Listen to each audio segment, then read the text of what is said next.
Hey guys, what's up? I'm reading some of the comments on the recent videos talking about knife defense, and I thought I'd make this video and give you some ideas for defense if you are unarmed.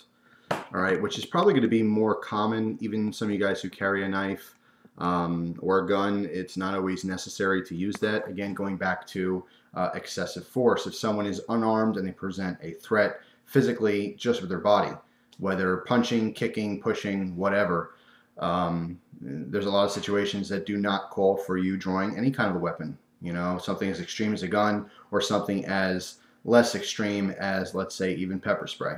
Okay, in some cases that may not be what's necessary. Okay, so there are plenty of great techniques you can use just unarmed, you know, and what's great about learning about that is it's legal. It's completely legal for you to carry your hands with you everywhere you go, or your elbows, you know, and your legs. That's fine. You don't have to worry about, is my weapon okay for me to carry? In what situations can I use my weapon? None of that matters here. Okay, this is just you and your person. I think the best way to defend yourself against an unarmed person is basically any kind of martial arts or boxing, anything like that. You know, the good old fists. They always work in a pinch. You know, if you know even very little about fighting and you can kind of anticipate maybe someone swinging at you, you have a great advantage. You don't have to be, you know, a kung fu master, you know, or some kind of Jet Li type guy. You just have to know some of the basics. Like I said, anticipating a person's move, watching their body language, okay, that can give you enough time to react to something as it's happening, as opposed to waiting for it to happen and then trying to react. So you can watch people's body language, all right?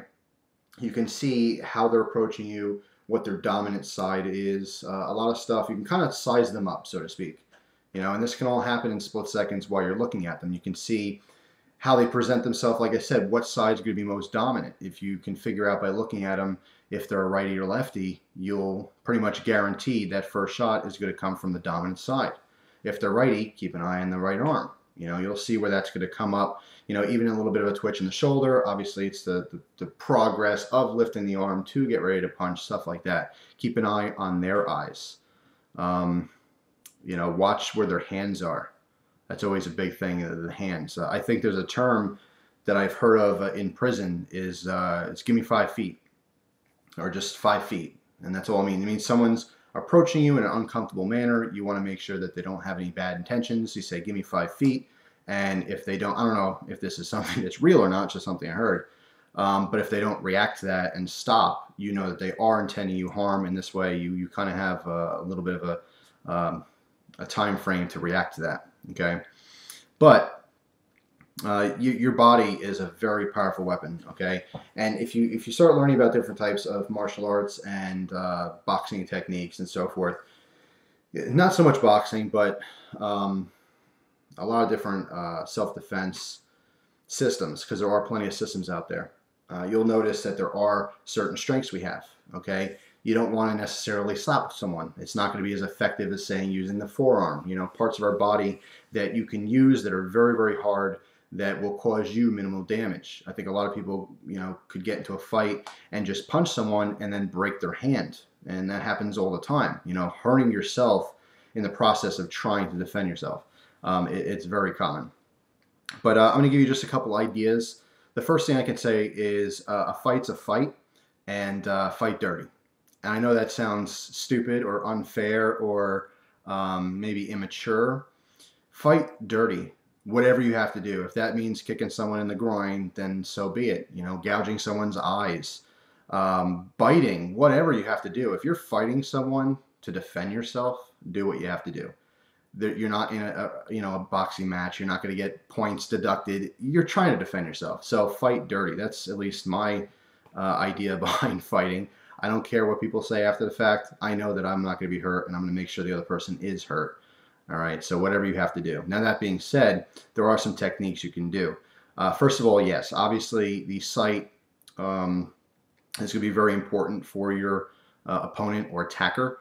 If you can gouge the eyes in any way, I mean, I'm not talking about just stupid old, you know, Three Stooges. Whoop.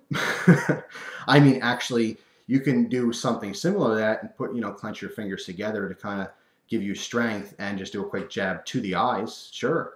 Whatever you got to do. If you blind your attacker, they're really no longer a threat if they're unarmed. If they can't see you, you can simply walk away. You don't even have to run away.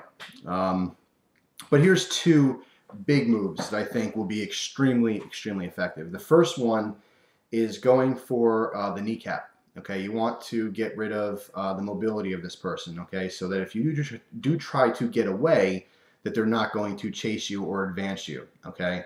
So it's kind of a nasty thought, but a very effective way to defend yourself if you're unarmed and the other person is unarmed is to kick as hard as you can straight into the kneecap or completely to the side of the kneecap, okay? Look at our legs. I'm at just like my finger here with the knuckles. Imagine this is a leg. Once the leg is straight like this, it only bends one way.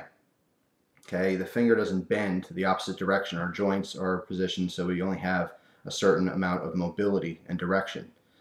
If you kick straight into the kneecap as hard as you can, straight on, or straight to the side, it's more effective straight on. You bend that backwards and you will completely snap their kneecap. And I can promise you, the biggest, burliest man alive will fall to the ground crying. And if he's not crying, he's still not going to get back up. It's extremely effective, albeit a very extreme measure. This is not something where if you're joking around with your friends, you kick them in the knee, okay? This will cause serious, serious damage to this person. It will not kill this person, okay? This is a non-lethal way of defending yourself. But if need be, if you're being attacked, it is very, very effective. It will cause an extreme amount of pain. It's easy to do. Just make sure you use the heel of your foot, not the toe, because you can easily break your toes, okay?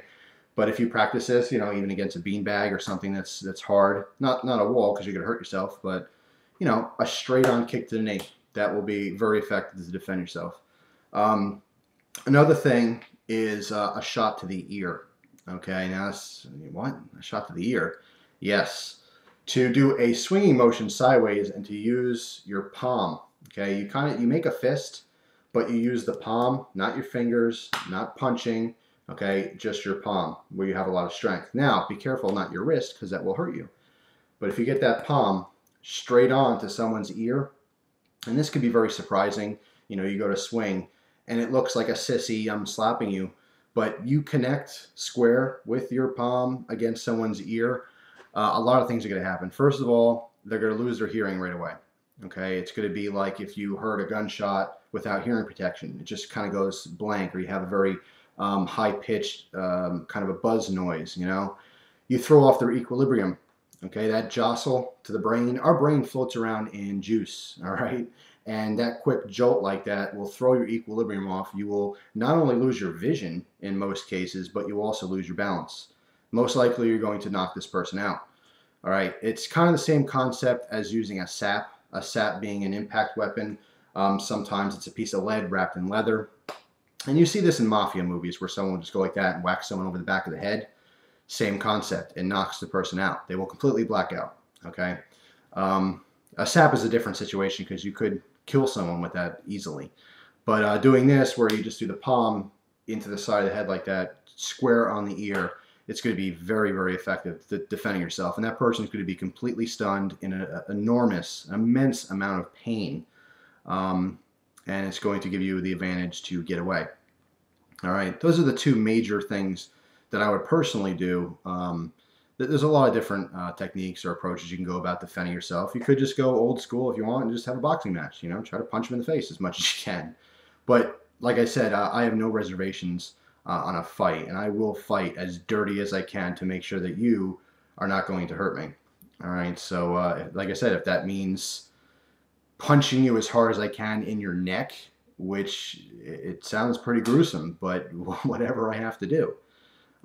Even the old, if you watch Karate Kid, that finishing move where you kind of use your palm up into the nose and it kind of, caves into your brain kind of a thing.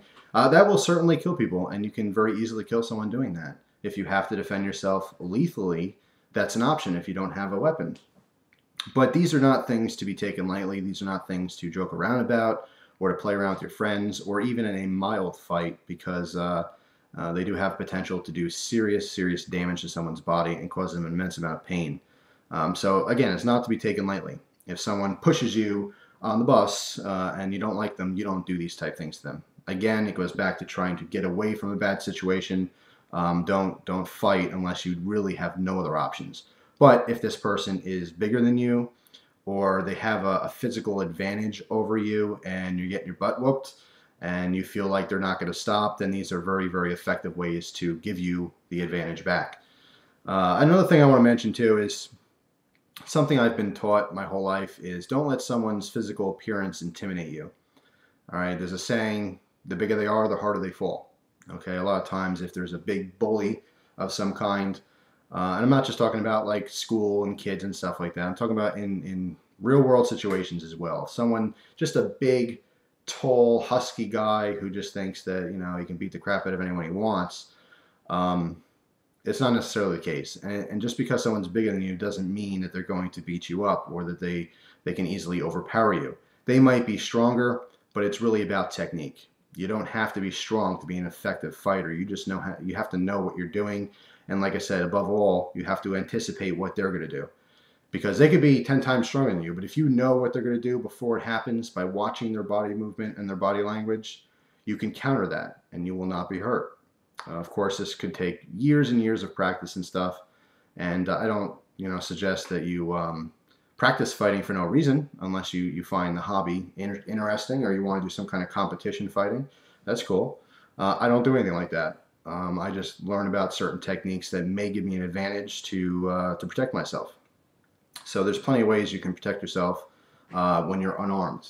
And I think it's important just to kind of touch upon the subject and know what your options are.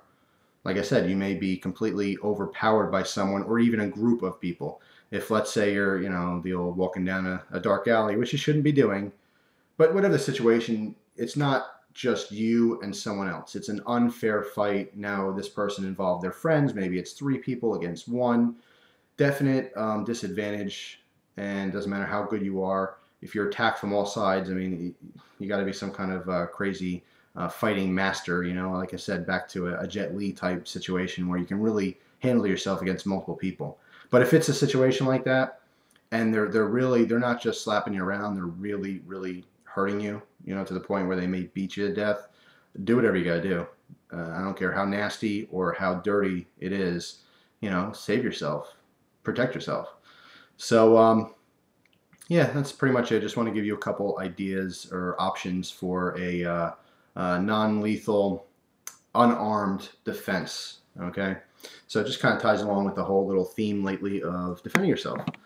And I would expect that this information, again, be looked into further. Don't just take my word for things, and certainly don't abuse any kind of knowledge that you may have now and hurt people that don't deserve to be hurt, and don't use excessive force, okay? That's all. Just wanted to add to that, and thank you very much for watching, as always.